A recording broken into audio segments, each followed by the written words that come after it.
Hey, Hassa from Hassa Reviews here, and let's get into it. Doctor Strange and the Multiverse of Madness. So, what do I think of the original Doctor Strange? Well, I thought it was really good. I thought it was a really good introduction to this very powerful hero within the Marvel Comics. I really enjoyed Benedict Cumberbatch. Thought he was good as Doctor Strange. I enjoyed the visuals. But it did feel a very much a retreading Iron Man 1, but with magic and, the villains. And outside of Dormammu, even though he's barely in it, the main villain is, was the bland Marvel MCU stereotype that we had up until that point, But thankfully, the recent show, ever since Guardians of the Galaxy Volume 2, the MCU has really improved their villains, with a few exceptions here and there.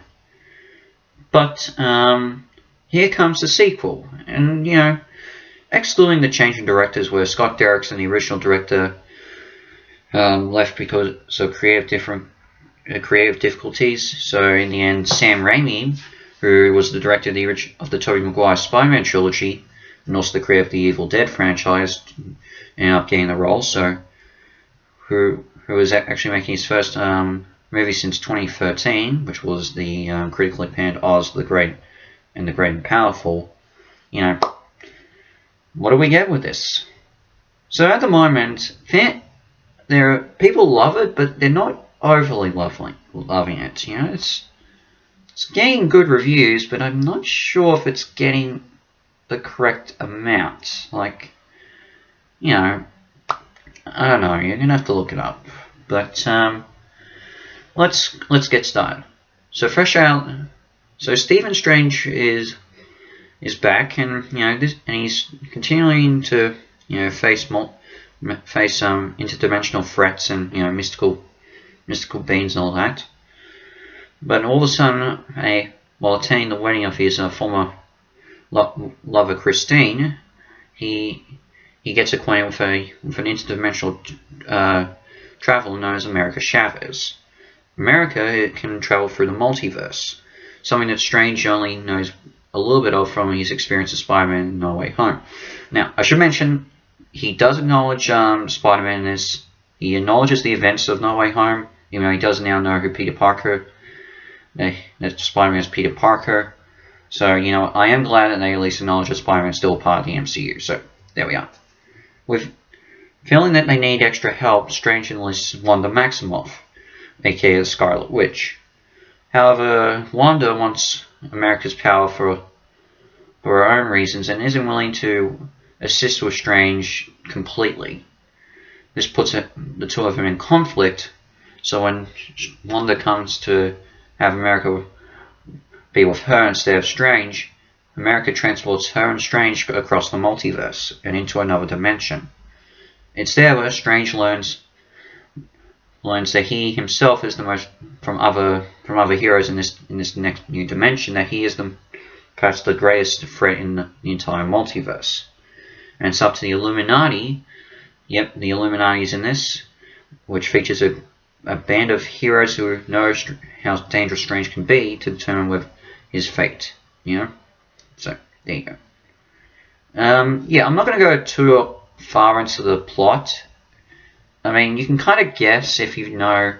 With certain trailers, you can guess potentially who the members of the Illuminati are. And, I'm not going to say anymore, but I don't want to give spoilers of who exactly appears. Who hasn't been mentioned. So, what is the pros in this? And, I think the first thing I might as well say is, I really enjoyed the fan service, especially with who's in charge of the Illuminati. I really like that. But, one of the things that immediately stands out, especially in all Sam Raimi productions, is, the effects, the visuals. And I gotta agree that, especially when Strange and America travel through the multiverse, that is just intriguing. It's perhaps one of the most Remember the scene where the Ancient One teleports Strange into other dimensions in the first movie? Have that times by 10 and you get the multiversal travel scene. Not only is it, visually appealing, but just wow. If films were still being shown in 3D, that would be something I would love to see in 3D. I'll mention about that 3D part a little bit later of what also showed up in the film. Well, appeared before it. The action scenes are also pretty good. They make really good well of the powers of both Doctor Strange and the Scarlet Witch, and even America gets her moments too. Even the Illuminati scenes, the heroes that are there use their powers in the ways that you expect them to. I would say I enjoyed the music score by Danny Elfman, but there are some moments I just wish could have been a little bit better. I think Sam Raimi overall did a really good job directing this. I mean, as I said, he hasn't directed a film since 2013, and even then, that was the Oz the Great and Powerful, which is probably one of the films I think he wish he hadn't made, even more so than Spider-Man 3. But I thought he did a really good job directing this. I mean, he obviously learned from his mistakes in Spider-Man 3. And he's created a really good directed a really good movie. And I thought he did a good job managing everything in this. The action scenes themselves are also pretty good. I thought they did really good with what they had available. I really enjoy what they had. Love them. The performances are great. Benedict Cumberbatch, Benedict Wong, Elizabeth Olsen, Ziada Gomez. I forget. I can't pronounce the name. Even Shitwell F. Jeez, I can't pronounce. I'm sorry, I'm having trouble pronouncing certain people's names, but jeez, there seems to be a thing with with certain MCU films like Doctor Strange. I have trouble pronouncing the names of certain actors, but they all do a really good job. I think they all do well, and I guess it's not too much of a spoiler, but even Bruce Campbell, when he makes his appearance in this, come on, Bruce Campbell's going to appear in a Sam Raimi film. That's pretty much going to happen. And, it's funny, his scenes, especially the second one.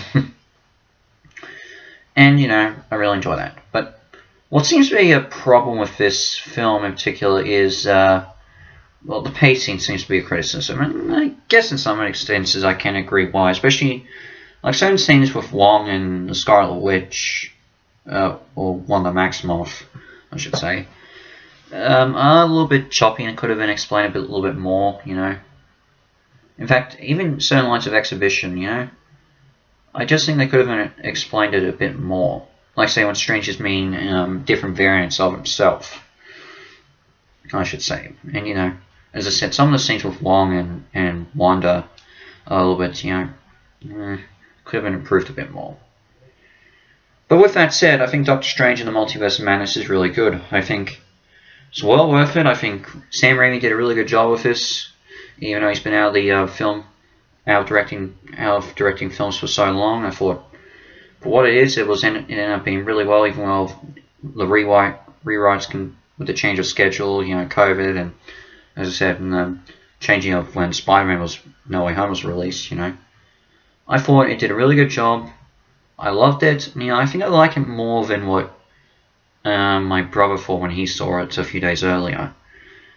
I hope people will start to give more definitive opinions of it, well, other critics, I should say.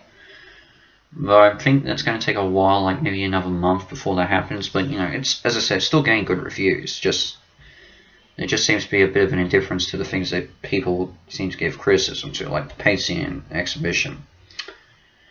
But overall, I really enjoyed it. I give it an 8 out of 10 half stars. I had a good time with this, and I would love to see that multiversal travel scene again. And there are other scenes too I would like to see again.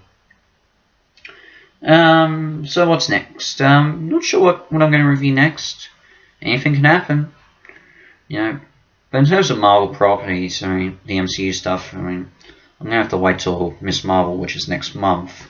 Well, which starts viewing next month, but, And even then, it's going to finish around the same time as Thor: Love and Thunder gets released. So, yeah. But, you know, overall, you can't do anything about it. Besides, there are other things I'm going to review when they come out in theaters. I mean, I'm probably going to review Lightyear when that comes out. It just depends on when I upload the video. There's something coming up. I should also mention before the film started, we got our first tease of Avatar 2. But it's now got a subtitle. If you're going to want to know if I'm going to see it, well, here's the thing. I have not seen the original Avatar. So if I do go see Avatar 2, I would have to watch the first film. And, just depends whether if I get the chance. But in the meantime, I will see you next time. So, this is Hassan from Hassan Reviews out. And I shall see you for my next video. Ciao.